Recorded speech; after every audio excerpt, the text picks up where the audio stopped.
Welcome to the Steve Reeve Podcast with the best moments from the past week and a few things that didn't make it to air. Monday. Alberta clock change debate renewed in Alberta this week. Daylight saving currently is on in Alberta. So just to clarify, daylight saving on is summer hours. It is the period through the summer after we've sprung forward but before falling back. It means the daylight hours are shifted to the earlier position between the two. Of course, the further north you go, the less it matters when the 21 hours of daylight in the middle of summer begins. It just doesn't. I think it matters a little more when we're talking about how little daylight we have in the winter. But here's the timeline. In 2020, a government survey showed that 9 out of 10 Albertans, 91%, wanted to stay in daylight saving time year-round. However, in 2021, when it came to referendum, Alberta was almost 50-50 split, but decided by a margin of some 2,000 votes that the province would not adopt daylight saving time year-round. I guess we just did not want to commit. Personally, I think the question was just asked in the wrong direction. I think if we're going to pick one standard or the other, let's go with the one that has the daylight during the winter lasting later into the evening, rather than aligning with the workday, where so many people are inside for hours anyways. But switching to year-round daylight saving time, which we are currently in, does put us an hour later than BC and in sync with Saskatchewan. So that does make some sense. And now, in 2026, the conversation is back again, and it is possible that we've already had the last clock change the province will ever have, and we didn't even know it. And if that is the case, well, we'll move on, and after a couple years, no one's ever going to think about it again. It's time for Cruz Music News with Steve Reeve. Coachella Weekend 2 has wrapped up with incredible rock sets from Jack White, The Strokes, Iggy Pop, David Byrne, and just so many more. And even a visit from Billy Idol as he joined young artist Somber for a performance. Madonna was there. Thelma and Louise were there. There were giant holograms. It was wild. I feel like Stefan from SNL. This Coachella has everything. And now, cleanup is happening at the theme park city in Indio, California. Evanescence have made the announcement that people were waiting for. People were hotly anticipating after they did the theme song Afterlife for the Devil May Cry anime. Now a new album on the way. It's named Sanctuary. They've got a new single to get you excited about it called Who Will You Follow? And it's going to be showing up before too long, available September 4th. Of course, pre-orders already available. Nancy Sinatra in the news as she has hit out versus President Donald Trump. And that is because his camp used Frank Sinatra's My Way. She calls it sacrilege and insisted that while Trump may be a fan of Sinatra's, Sinatra did not love Trump in his life. And I think she'd prefer maybe My Way stops getting used by the administration. That's it for your music news today. I'm Steve Reeve. An in-vehicle toilet patent has been filed. Actually, it was filed last year and apparently has been approved by a Chinese electric vehicle automaker. It's underneath the seat, the passenger seat, not the driver's seat, naturally, but I guess either by voice command or manually, if you don't have all the cash in the world, you can slide that seat back, revealing the toilet underneath, and you can just go. Just go for it. I mean, I don't think the idea is that you would jump over from the driver's seat and do it while you're still driving, but the convenience of it just being in your vehicle for long drives would be there. I think that's the wisdom.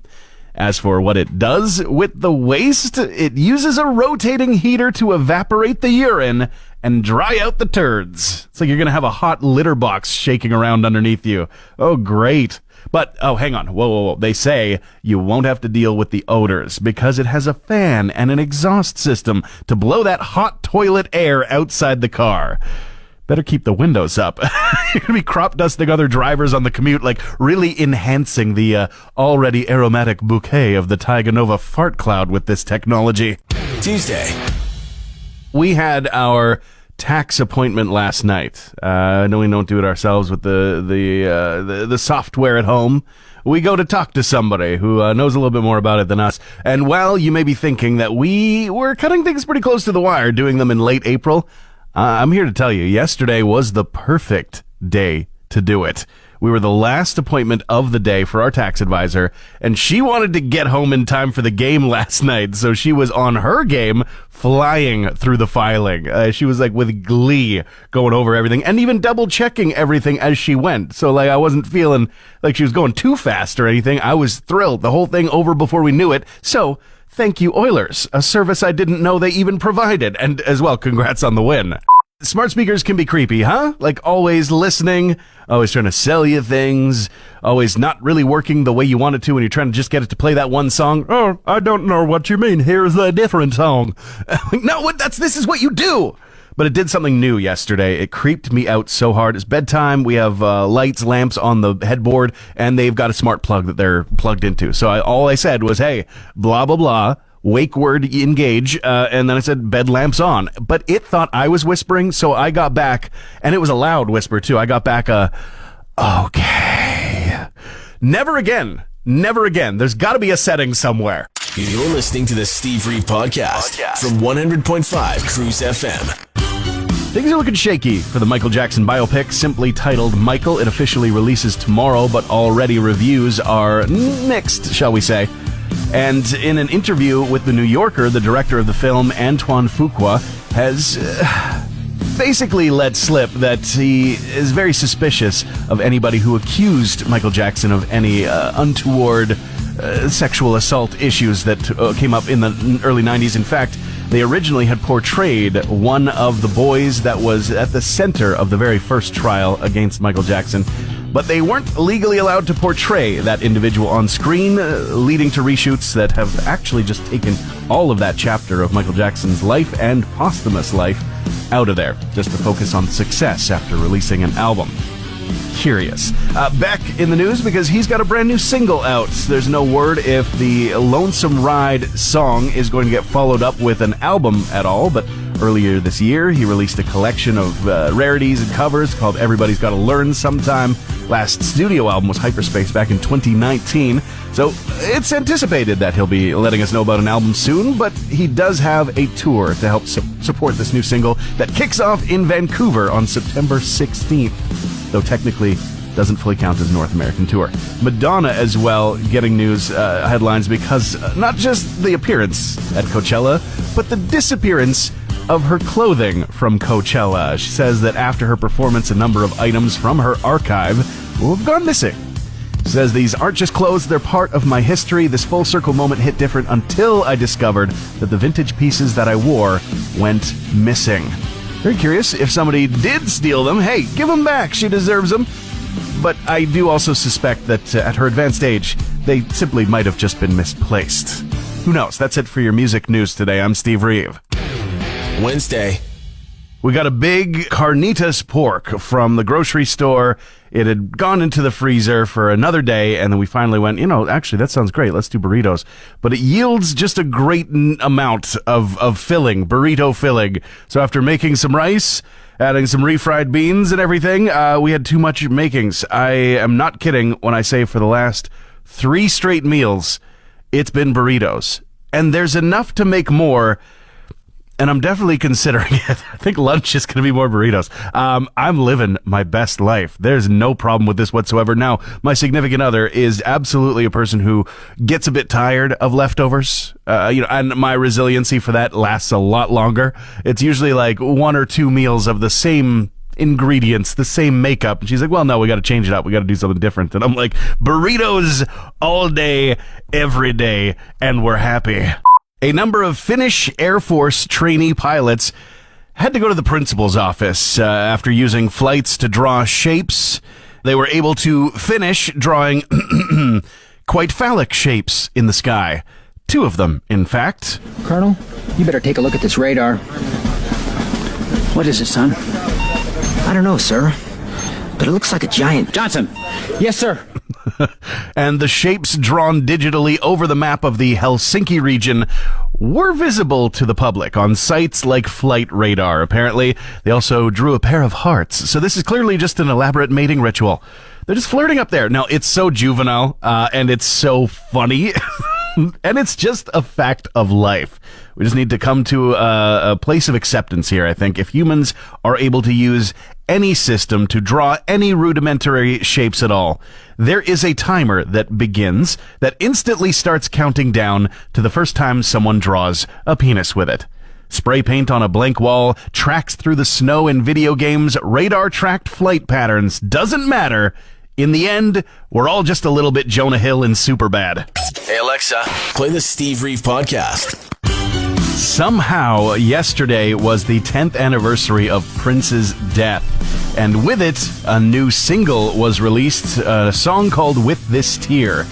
And it's actually a prelude to a upcoming Vault release project. A never-before-released Prince album should be arriving later on this year. Though details do remain a little bit lax about that. We'll find out more as time goes on. In the meantime, enjoy that single released online everywhere you listen to music. Modest Mouse announcing a new album as well. They're going to call that one An Eraser and a Maze, and they've released a single to support it called Picking Dragon's Pockets. That'll be their first album in about half a decade, since 2021's The Golden Casket. And then we've got a couple of sad pieces of news to end off on. Dave Mason, a very prolific session guitarist, once a Fleetwood Mac member, once a member of Traffic. He also worked with the Stones, Hendrix, George Harrison, Eric Clapton, Paul McCartney, and Wings, Michael Jackson, the list goes on. Unfortunately, he has now died at the age of 79, as confirmed by his family. And while the cause of death is not released, he did pass away peacefully at his home in Gardnerville, Nevada, according to the release. As well, the eldest of the Osmond siblings, Mr. Alan Osmond, has died at the age of 76. This was confirmed by his family, and it is believed that his death was a factor of his life living with multiple sclerosis, which he was diagnosed with all the way back in 1987. That's it for your music news today. I'm Steve Reeve. I got to tell you about an incredible Canadian specimen of humanity here. A guy from far up into the north named Peter Kayatinoak Jr. Not only did this guy survive walking through a blizzard for 3 days trying to get home, but he won a volleyball tournament after that. I'm telling you, either the film rights or adapting this into a children's book. Gotta happen. Money to be made there, and it's a great story. So, the story goes that he was snowmobiling with a group, and unfortunately he said, I've got some troubles, but I'll be right behind you. And after everybody left, his vehicle got stuck, forcing him to take to foot. And he was traveling at night to see his town's lights from the distance. But that plan didn't really work out, as there was a blizzard for days. The community even lost power. So he's just walking, hopefully in the right direction, in minus 30-degree temps, but says that it was the teachings from Grandma, as well as his experience, that kept him warm enough. He said that while he's in town, he would just just get cold just to get used to warming back up again and keeping moving. He would keep his back to the wind, move his feet, wiggle his hands. That's what Grandma used to tell me to do, he told CBC after he was returned safe and home. And when Search and Rescue did bring him home and he was checked out at the hospital, not a sign of frostbite. Somehow. That was April 16th he was photographed getting back to civilization, and April 19th he was photographed as a champion of the volleyball tournament alongside his teammates. In none of it. I mean, just unbelievable. What a story to tell. Like I said, there's got to be a movie. There's got to be a children's book. There's got to be something, because Peter is an incredible Canadian, and this story deserves to be told. I love this. Thursday. Playoff fever has fully arrived, and fans can get a little fanatical in their excitement. In New York State, a local bakery has been getting a whole lot of attention online this week after unveiling, or should I say unsheathing, their celebratory special bread for the Buffalo Sabres playoff run. They're in action again tonight against the Bruins. They're tied up in their series, much like the Oilers and the Ducks, currently anyways. The bread, meant to look like a saber, has been described as looking a lot more like, you get it. People are calling it a breadstick, but with a lot less of the st sound and a lot more of a hard D. It's the baguette she told you not to worry about. They really got a rise out of that yeast. It's a good thing that they didn't go with the dill dough for baking this celebratory bread, because you're not beating any allegations with that. Maybe go with buffalo wings next time. Wings! The Michael biopic, all about Michael Jackson's life, although not really all aspects of it, especially after reshoots have scrubbed some of the real-life occurrences out of the tail end of that film. It's apparently not doing very well as far as reviews goes, getting about a 30% score with Rotten Tomatoes, but still able to have a projection of about $150 million to be earned this weekend as it opens up. Janet Jackson apparently declined to be portrayed in the new film, so don't look for JJ out there. Sister LaToya Jackson says that was the case. The film has released in the UK but arrives tomorrow in North America. Dave Grohl, ahead of, again, another release tomorrow, the new Foo Fighters album, Your Favorite Toy, is going to be arriving. He was talking recently with Dish about how he takes care of his throat. He thought that one day when he was going to have a camera jam down there for medical purposes, that it was going to be string cheese, he said. But in fact, the doctor said, things are looking great. What do you do? Do you do vocal warm-ups? Dave says no. Do you do vocal cool-downs? Dave says no. Says, well, what do you do before a gig? And Dave proceeded to say, well, we kind of just open up a couple beers, have a couple of shots of whiskey, and then we hit the stage. Doctor saying, well, whatever you're doing, it's working. Don't change it. Yeah, I don't think he wants to. Meanwhile, could have a bit of a reunion of sorts, echoing Liam and Noel Gallagher, but this time from the members of Joy Division / New Order, as members like Peter Hook are talking about the fact that with the joint nomination and induction later on this year, with both bands being under one banner, that it might be a chance to bridge the divide that has been with the band for several years, particularly since the band carried on without Peter Hook in 2011, something that he has been holding a grudge against for quite some time. But looking at the lessons from the brothers Gallagher, who knows? Maybe there could even be a shared performance at that induction ceremony that is going to be recorded in Los Angeles in November and then made available to all of us to watch in December. That's it for your music news today. I'm Steve Reeve. In a bold move, the UK has passed a bill, I was just reading about, to ban the purchase of cigarettes for anyone born after 2008. Doing the math, basically anyone under 18 now and then moving forward will be unable to buy cigarettes or other tobacco products. Like wholesale is what I'm reading. On the one hand, people don't much like being told what they can't do. They pretty much rage against it, in fact. But on the other, addictions and the associated medical costs paid for by taxes are, get this, costly. I'm sure that reactions wholesale will be thoughtful and measured about this change. Of course, it's a shame for all the chain-smoking Oompa Loompas in the candied cigarette wing of the Wonka factory, though. Where are they going to hack an Oompa Loompa doopity dart now? Friday. The Foo Fighters just released their new album. Your Favorite Toy has arrived as of today, and at a special album release party over in the London, UK area, some fans got a big surprise. They were gathering, singing songs from the repertoire, in fact doing a karaoke version of 1997's Monkey Wrench, which was actually my first introduction to the Foo Fighters. That's when, while the song was being performed by one young lad, that they decided to show up, they being Dave Grohl and Pat Smear. In fact, there's a video that's been going viral online where the guy singing says, "No pressure, Dave Grohl's here, bleeping hell." Yeah, that would be my reaction too. Also over in the UK, there was a big tribute shouted out to none other than Ozzy Osbourne from Youngblood as he was performing back in Birmingham once again at the Utilita Arena, and even playing a cover of Black Sabbath's Changes when he took a second to dedicate the song to a dear friend of his in the sky. He says this next song goes out to Mr. Bleeping Ozzy Osbourne. I do believe that is how you have to address him, yes.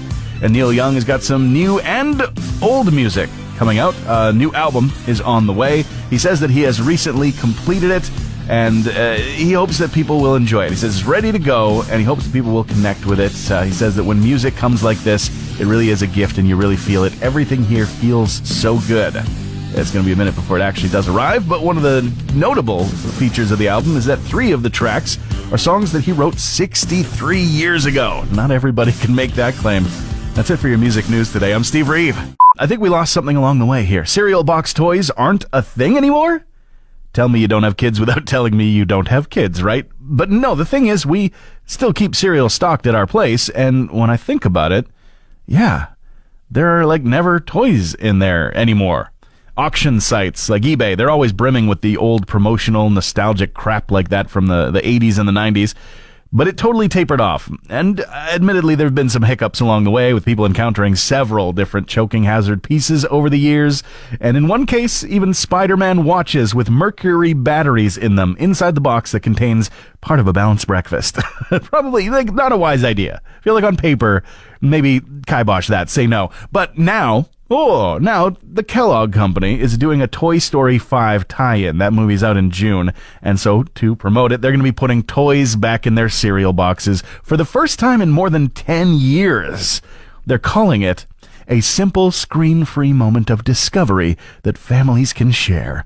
Aw, they're really spinning it there. But just wait until they put the screens on the front of the cereal boxes, like in Minority Report. Shut up, Captain Crunch, I'm still waking up. Transmission over. Want more Steve? New podcast episodes happen every Friday, or just tune into the Steve Reeve Show. Weekday mornings starting at 5:30 a.m. on 100.5 Cruz FM.